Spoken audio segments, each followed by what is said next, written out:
It was a gloomy Monday afternoon when Sophie Bennett walked into Hillbrook Medical Center.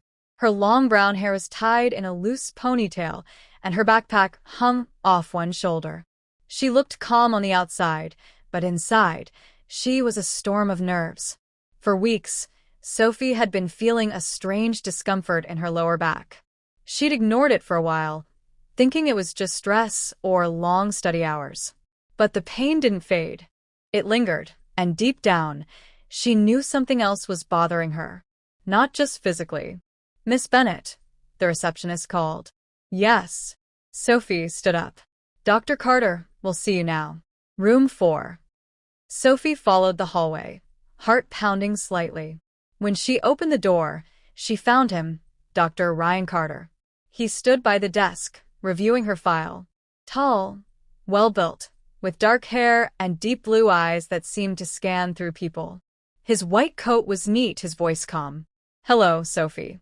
"Please have a seat," he said.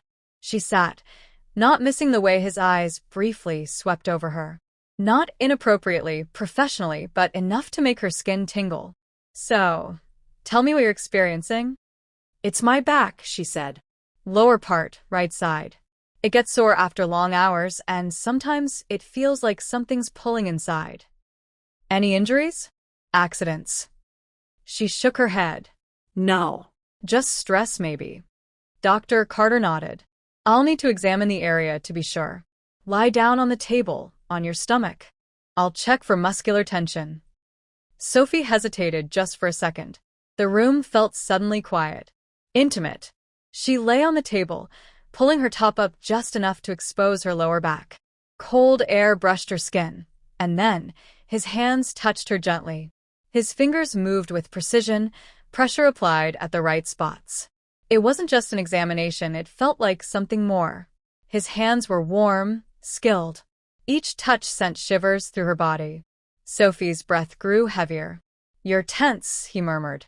"You hold a lot of stress here." His touch lingered a moment longer than it should have. She didn't stop him. "Doctor," she said softly, almost a whisper. "Can you check a bit lower? Please check my backside, too." Ryan paused.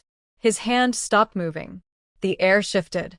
"Sophie," he began, but she turned her face slightly to him, her eyes meeting his. "I want you to," she said. "It feels good when you touch me." Silence filled the room. Ryan's heart pounded. He wasn't just a doctor now. He was a man in front of a woman who clearly wanted something deeper. "Sophie, this isn't appropriate," he said, but his voice lacked conviction. She sat up, gently holding his wrist. "You're not just a doctor to me anymore." Her boldness stunned him. But what stunned him more was his own reaction. He didn't pull away. "You're beautiful," he finally said. "And smart." "And this could cost me everything." "But what if it's worth it?" she asked, her voice trembling. He stepped closer. Their faces were inches apart. His hand slowly came up, brushing her cheek. The tension snapped. Their lips met, soft, tentative at first. Then urgent. Deep. Hungry. Sophie wrapped her arms around him, pulling him close.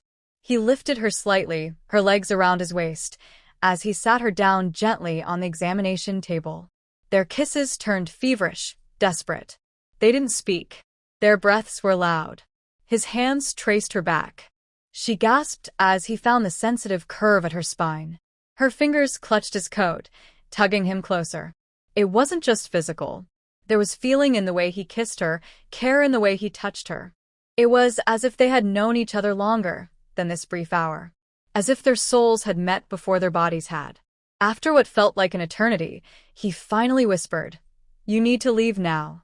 Not because I want you to, but because if you stay longer, I won't be able to stop myself." Sophie nodded, slowly stepping down. Before leaving, she turned and said, "Can I see you again?" "Not here," he said, "but meet me tomorrow night. My place." The next night, Sophie arrived at his apartment. It was quiet, warm, and filled with the smell of sandalwood and books. They didn't speak much at first. Ryan poured them wine. Sophie took off her jacket slowly. He watched her, memorizing every move. They moved to the couch side by side. Their hands found each other again. This time, their kiss was slower, more emotional, more real. The night unfolded like a dream. Clothing slowly shed. Touches became electric. He kissed her neck, her back, the same spot she had asked him to check. She gasped with pleasure. He moved with passion but control, never rushing her, always responding to her breath, her heartbeat. Sophie whispered, "This is more than I expected," and Ryan replied, "So much more." They made love like two people trying to heal each other. With every kiss, every touch, a story was told. But the next morning, everything shattered. Ryan received a call from an unknown number. "You broke the rules, doctor," said a cold voice. "You touched her. You kissed her. We saw everything." Ryan's hand trembled. "Who is this?" The voice laughed softly. "Doesn't matter. You'll hear from the board soon. Unless what? Unless you end it. Publicly. Brutally. Break her heart. Or lose your license."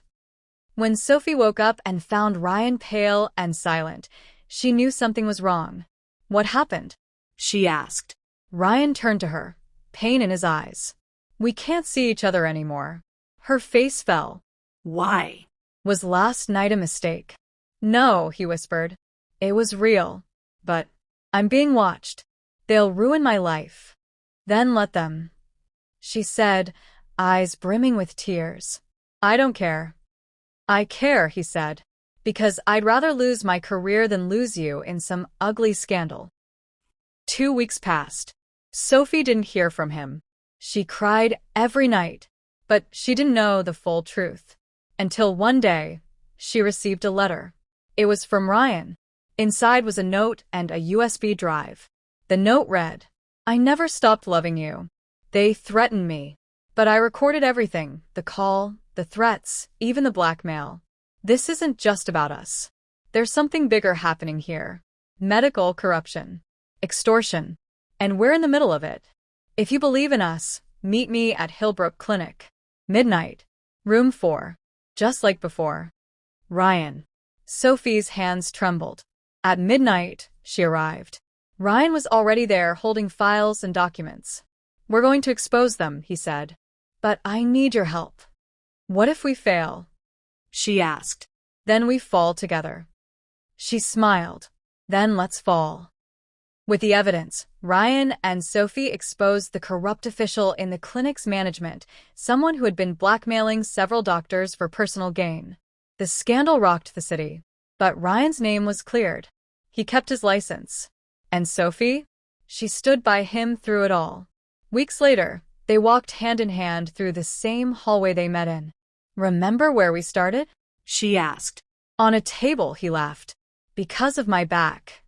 "And now you have all of me," he said, kissing her softly. They didn't just survive a scandal, they built something real from it.